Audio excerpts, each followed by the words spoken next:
Bonjour tout le monde, bienvenue au Bracket Show. Bonjour Eric, Bonjour Bruno, ça va bien? ça va très bien toi? Oui, oui, oui, merci.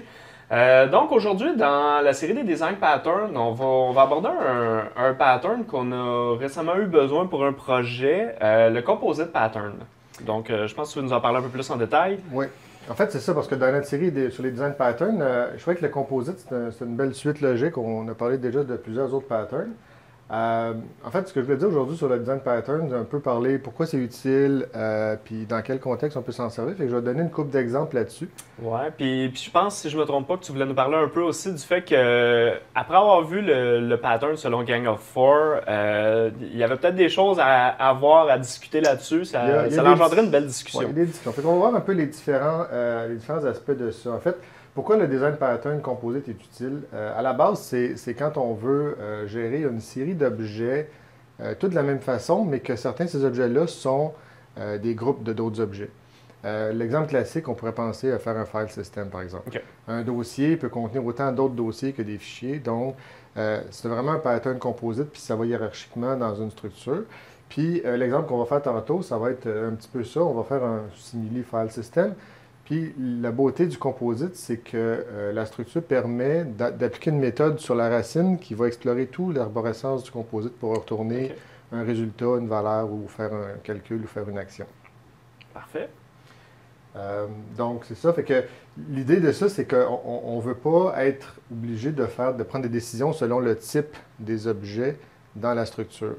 Fait que dans la structure, c'est comme si tu demandes à ton file system de dire, ben, donne-moi la grosseur de mon repository, de mon répertoire. Ben, lui, Pour il voir va tout aller ce qui est en dessous. explorer, peu importe le type de fichier, peu importe le type de dossier, c'est des images, des documents ou des fichiers texte, il est capable de l'explorer ça puis de te retourner une valeur et dire, ben, ça prend tant de bytes. Fait que c'est un peu l'exemple qu'on va faire Parfait. tantôt. Excellent. Donc maintenant on sait de quoi on veut parler, on va parler un petit peu plus d'une façon théorique OK. de notre composite pattern parce que naturellement, tout comme tout pattern, il y a vraiment une notion théorique à comprendre avant de commencer à faire l'implémentation de Ouais, ça. puis il y a une certaine complexité peut-être par rapport à d'autres. Donc, Ouais. bonne idée. Donc, ce que j'ai fait ici, c'est que j'ai monté un diagramme selon le fameux livre de Gang of Four, donc sur la Bible, sur les Mhm. design patterns que tout le monde connaît, on a déjà parlé dans d'autres épisodes. Euh, donc, ce pattern-là ici est quand même pas très complexe à la base. On part toujours du client qui est en fait celui qui va utiliser le pattern, donc une classe ou une application quelconque. Mhm. Le premier élément à remarquer ici, c'est qu'on a une classe abstraite qui contient, qui est à la base de la structure en fait. Cette classe-là, elle va avoir les méthodes pour pouvoir, que les autres classes vont hériter pour pouvoir composer le pattern. Ensuite, on va vers la classe composite qui, elle, est la classe qui contient d'autres components.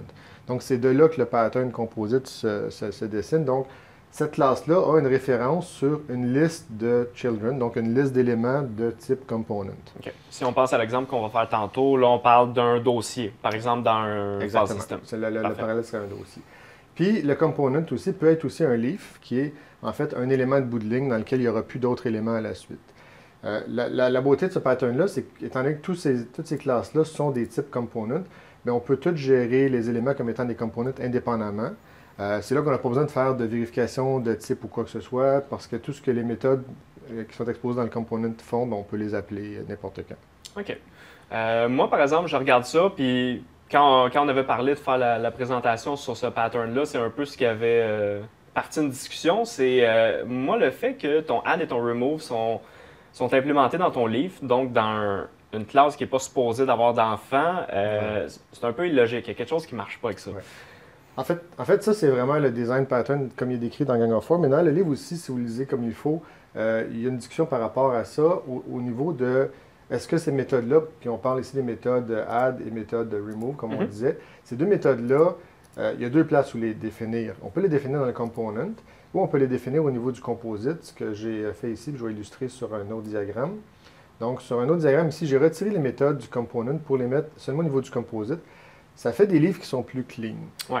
En fait, le trade-off à faire avec ça, c'est toujours une décision entre le safety, donc la sécurité, et la transparence. Dans ce cas-ci, ben, le pattern est plus simple et plus safe, si on veut, parce qu'on ne peut pas faire d'erreur en appelant des méthodes sur lesquelles il n'y a pas d'implémentation. Tandis que si on se réfère à ce modèle-là ici, ce qu'il faudrait faire pour se garantir de ça, c'est qu'il faudrait faire une implémentation genre nulle des add et des remove sur les leafs. Donc, comme ça, si tu appelles un add sur un leaf, ben, il fera juste rien. Il va pas lancer d'exception, mais il fera rien. Mais c'est un peu du dead code au Donc, final. c'est ça. Fait que au niveau transparence, c'est un peu moins transparent, mais c'est un peu plus safe de le faire comme ça ici. Puis dans l'autre cas, ben là, ça nous donne plus En fait, ça devient plus uniforme, mais en même temps, on peut se ramasser avec d'autres problèmes. Donc, moi, je préfère de loin cette version-là ici parce que justement, on définit seulement les choses au niveau où on en a besoin. Puis c'est celui-là qu'on va utiliser pour faire notre implémentation d'un file system. Excellent. Bon, donc là, on est rendu à la partie où on va vraiment faire le pattern physiquement dans du code. Donc, j'ai ici une console app bien ordinaire. Pour les besoins de la code, je fais toutes les classes dans le même fichier. Ça va juste être plus simple pour la démonstration. Parfait. Donc, la première classe, comme on disait, c'était de faire une classe abstraite qui va être notre component, notre élément principal. Parfait. Donc, cette classe-là ici, je vais l'appeler item parce qu'on ne sait pas encore exactement c'est quoi. On pourrait appeler ça des items, en fait, tout simplement. Dans ce cas d'un file system, qu'est-ce qu'on pourrait vouloir faire, par exemple, comme méthode? Moi, j'aurais la méthode getSize en tête pour connaître la grosseur de mon arborescence. Donc, ici, on va définir une méthode publique abstract. Pour l'instant, on va retourner un int qui va avoir getSize comme méthode, tout simplement. Okay, fait que ça, c'est notre component. Donc, on part avec ça. Là, maintenant, il faut implémenter... on va y aller on peut y aller avec le leaf en premier. On va y aller avec le leaf parce que c'est le plus simple, en fait, à implémenter. Donc, si on implémente notre leaf, lui, ça va être une classe... Ce sera pas abstract. Non, qui va être, mettons, un file, par exemple, qui va implémenter notre item. Donc, ici, si on implémente le membre getSize, bon, retourner le size d'un file, il faudrait être capable de le créer avec une certaine dimension. Évidemment. Donc, ici, on va y créer un constructeur. Pour les besoins de la cause, on va mettre un nom à ce fichier-là, donc juste pour le reconnaître. String name et un size. Parfait. Int size. Donc, tout simplement. Puis ici, on est capable d'introduire les fields de size et les fields de name. Donc, on est capable de garder ça ici en mémoire. Donc, retourner le size d'un fichier, c'est pas compliqué. On fait juste faire un return de son size. Tout simplement. Oups. Tout simplement, on retourne ça comme ça. C'est l'implémentation la plus simple. Maintenant, ce qu'on a besoin, c'est la classe qui va contenir le dossier. Donc, on va faire une classe dossier, une classe folder, qui va aussi être un item. Donc, c'est là qu'on va tomber dans la portion un peu plus intéressante du pattern pour vraiment voir la... Exactement. Donc là, le class folder, lui, si on se rappelle, mettons, comme dans notre exemple je peux peut-être revenir avec le diagramme de ça sur le diagramme composite qui nous intéresse ici pour vraiment voir où on est rendu. Là, on est rendu à définir notre composite ici. Ce qu'on a besoin, c'est être capable de gérer une liste d'items, de components d'items dans ce cas-ci. Donc, ce qu'on va faire, c'est qu'on va commencer par se garder à l'interne la possibilité d'avoir une liste d'items. Donc, appelons ça une liste d'items ici. Puis, on va appeler ça des items. Je vais l'initialiser directement comme ça, parce que comme ça évite d'avoir des listes nulles.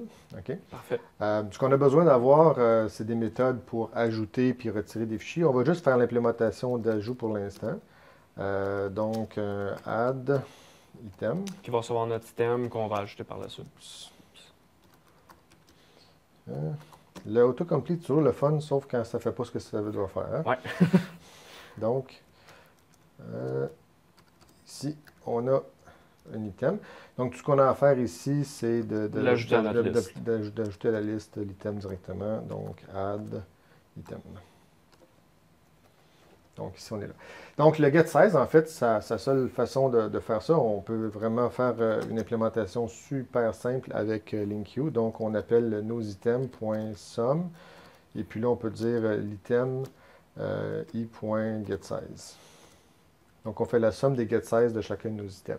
Fait que si notre item est un fichier, on va retourner sa dimension. Si l'item est un dossier, bien, il va appeler le getSize dossier qui est exactement cette méthode-là. Donc, récursivement, Donc, ça va être récursif, ça va aller chercher la grosseur des automatiquement, on va chercher fichiers la liste de à tous les l'intérieur de fichiers. l'arborescence. Exactement. Donc, est-ce qu'on a ce qu'il faut pour le tester maintenant? Je pense que oui. Donc là, on vient dans notre programme main ici. Fait que là, on va faire un root, mettons folder, qui va être un new folder, dans lequel on va ajouter des fichiers. Donc, on peut les ajouter en ligne directement comme ça au root. Fait que si on fait un root.add, un new file, on va lui donner file 1. Un nom, une dimension. On va dire que lui, il a 10 bytes, mettons, ou 10, peu importe quoi. On va ajouter un autre fichier, mettons, avec 30, pour donner Une différence. Là, on Ça serait intéressant d'ajouter un autre dossier pour vraiment montrer le... Donc, pour ajouter un autre dossier, on va créer des fichiers séparément aussi. On va faire un nouveau fichier qu'on va appeler file 3. Ici, j'ai mis file 1, puis 1, on va le mettre... pour la clarté. La clarté, on va l'avoir 1, 2, 3. Donc ici, celui-là, on va le mettre à 50. Puis, on va lui donner un nom qu'on va l'appeler file 3. Puis, on va se faire un autre file pour le file 4 qu'on va mettre dans le dossier aussi. Excellent. Okay. Donc là, ici, une fois qu'on est là, on fait notre nouveau dossier. Notre nouveau dossier, on va l'ajouter au root. Donc, on peut ajouter un new folder. En fait, on serait peut-être mieux de le mettre dans une variable pour pouvoir y affecter ces fichiers. On va faire une variable avec le folder ici. Puis, dans ce folder-là, on va ajouter nos deux fichiers, donc le file 3 et le file 4. Donc là, on a monté une belle petite structure de fichiers arborescente. Et puis là, ben, ce qu'on pourrait faire, c'est tout simplement un console.writeLine, puis dire que, par exemple, size, puis là, on va dire, on va aller chercher notre root.getSize. Donc là, si on regarde ça rapidement, on va avoir quelque chose qui ressemble à 140. On devrait avoir à l'écran. Si j'exécute ça, j'ai 140 exactement, c'est ce qu'on s'attendait d'avoir. Merveilleux. Et voilà. Donc ça, c'est vraiment le cas le plus simple. Ce qui serait intéressant aussi, c'est de dire, peut-être qu'on voudrait faire afficher la liste de ces fichiers-là, par exemple, récursivement. Ce ne serait pas plus compliqué. On aurait juste besoin dans notre item d'ajouter, par exemple, un élément qui va nous donner un get name, puis aller faire le name, puis concaténer, faire une string avec tout ça. Bâtir selon, exemple, le dossier que lui affichera avec une tabulation pour qu'on voit vraiment la structure. Il y a une autre utilité aussi que je ne les montrerai pas maintenant, mais qui peut être super utile aussi dans ce concept-là. Surtout dans le concept d'un fichier comme ça, on pourra ajouter aussi, parce que là, on a le composite qui a une référence à ses enfants, mais par extension, on pourrait que chaque fois qu'on ajoute un enfant, l'enfant a une référence à son parent. Dans le cas d'un file system, ça peut être intéressant parce qu'on voudrait peut-être être capable de connaître le chemin d'accès de ce fichier-là, peu importe le fichier. Donc, on pourrait remonter la chaîne pour trouver le folder jusqu'au root. Okay. Donc, c'est un autre aspect. Fait que ça ferait comme une liste double chaînée, si on veut, mais en mode composite. Donc, on serait capable de remonter ou descendre l'arborescence directement comme ça. Excellent. Donc là, Eric, tu vas nous montrer peut-être un exemple un peu plus détaillé d'un besoin qu'on a eu récemment pour un client qui était dans le fond l'idée de un peu bâtir un système de requête avec des différentes conditions, des AND, des OR pour que le pattern s'applique très bien. C'est un vrai exemple real life en fait, parce que souvent dans les applications, puis on a eu besoin là, mais c'est pas la première fois que j'en ai besoin. Les clients nous demandent souvent comment on peut dans le système être capable de créer nous-mêmes nos rapports ou notre recherche, puis être capable de filtrer nos données nous-mêmes dans le rapport. Donc, le pattern composite est intéressant pour ça, parce qu'on peut composer une expression qui va être évaluée. Je vais vous montrer un peu un petit exemple que j'ai monté par rapport à ça ici.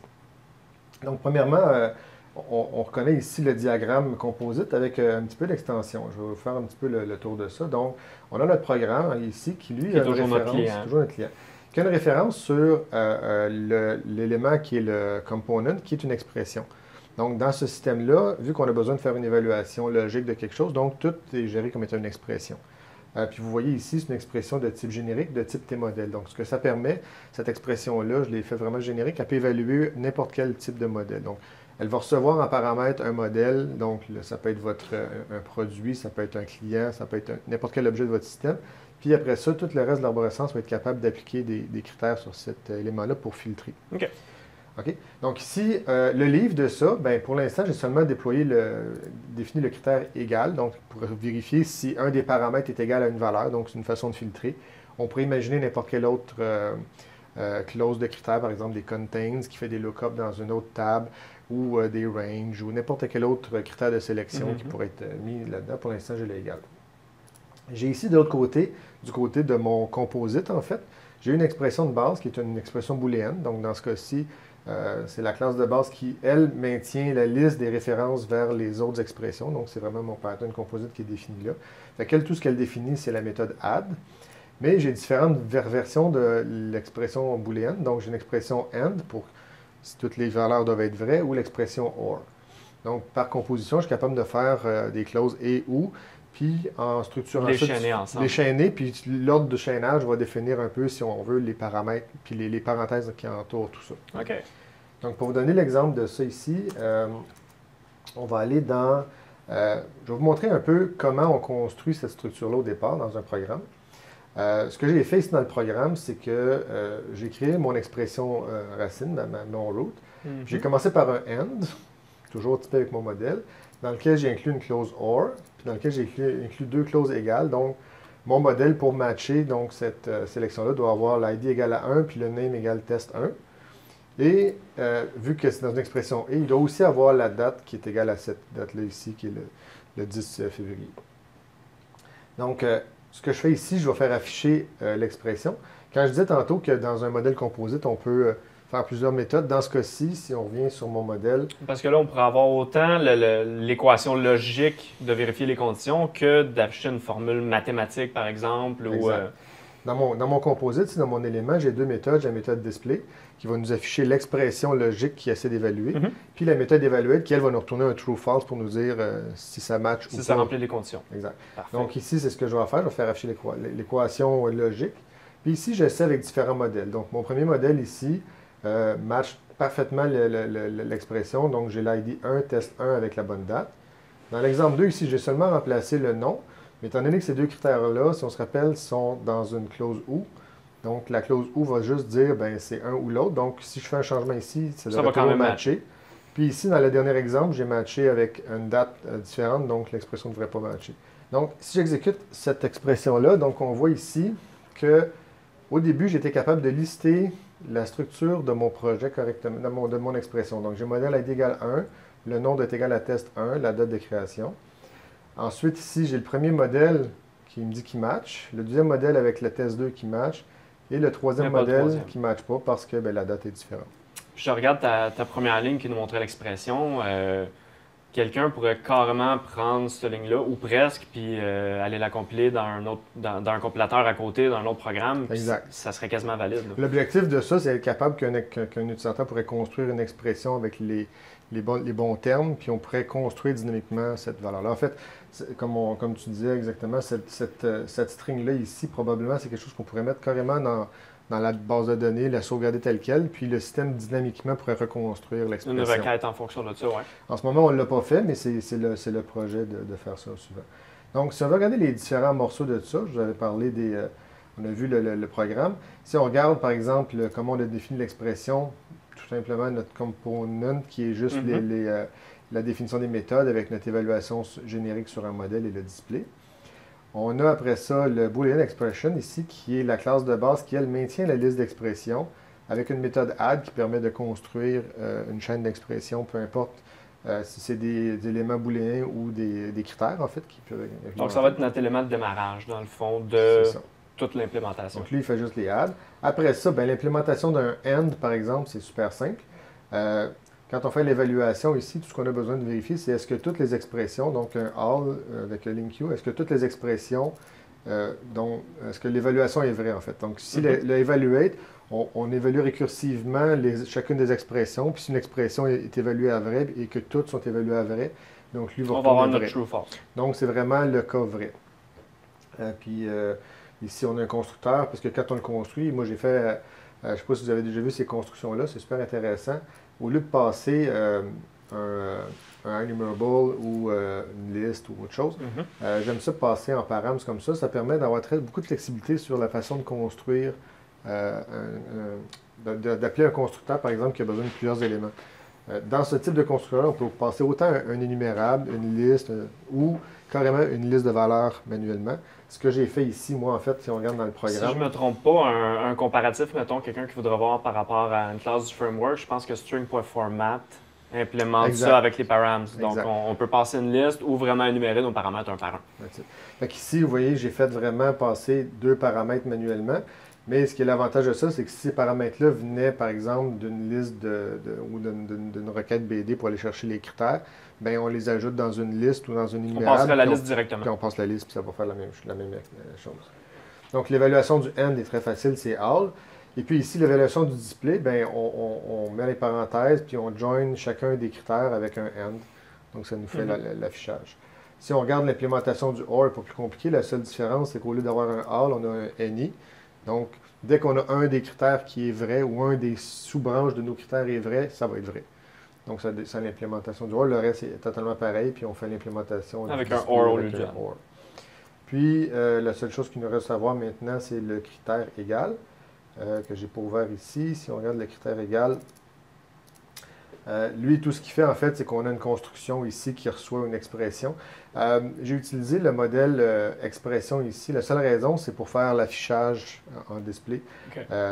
Parce que ça me permet ici d'aller chercher le contenu de l'expression par le body, aller chercher le membre, de voir c'est quoi le type sur lequel il est appliqué, donc dans ce cas-ci, modèle. Puis d'être capable de retirer de ça le nom du membre qui est utilisé, donc ID, quand on fait le display. Mais en fait, ça aurait pu, si j'avais pas eu à faire un display, de l'expression, j'aurais pu juste mettre une func de t-modèle, t-value, puis ça aurait été tout à fait acceptable. Donc ici, le égal, c'est le constructeur, donc il prend la fonction d'évaluation qui reçoit en paramètre un modèle et qui retourne un t-value, puis il doit être égal avec un t-value. Si j'avais voulu faire un critère plus complexe, mettons qui est un lookup, le constructeur aurait pu accepter un service qui va chercher dans un repository une base de données pour vérifier est-ce que cet élément-là existe. Ou par exemple, la table, mettons, on voudrait vérifier que cet élément-là est unique. On va faire la vérification d'unicité dans un autre service. OK, donc on aurait moyen vraiment de pousser cette évaluation-là à pas juste comparer un champ avec un autre ou un objet avec un autre. C'est vraiment la définition du critère, mais vu que le critère est une expression de tes modèles, à partir de ce moment-là, l'implémentation peut différer comme on veut, la rendre aussi complexe qu'on a besoin qu'elle soit, puis on va pouvoir évaluer n'importe quel critère de notre système avec ça. Excellent. Donc, en conclusion, sur le pattern composite, Eric, qu'est-ce que tu aurais à nous dire qui est important de retenir de ce pattern-là? Bien, je pense que le pattern composite, c'est un pattern qui est un peu sous-utilisé, je dirais, mais qui a des très grandes capacités, terrain de puissance. Comme on l'a vu, pour faire des choses qui ont une nature un peu hiérarchique, puis pour évaluer ça de façon uniforme dans toute l'application, je pense que c'est un pattern qui peut être très, très utile, puis comme je dis, assez sous-utilisé.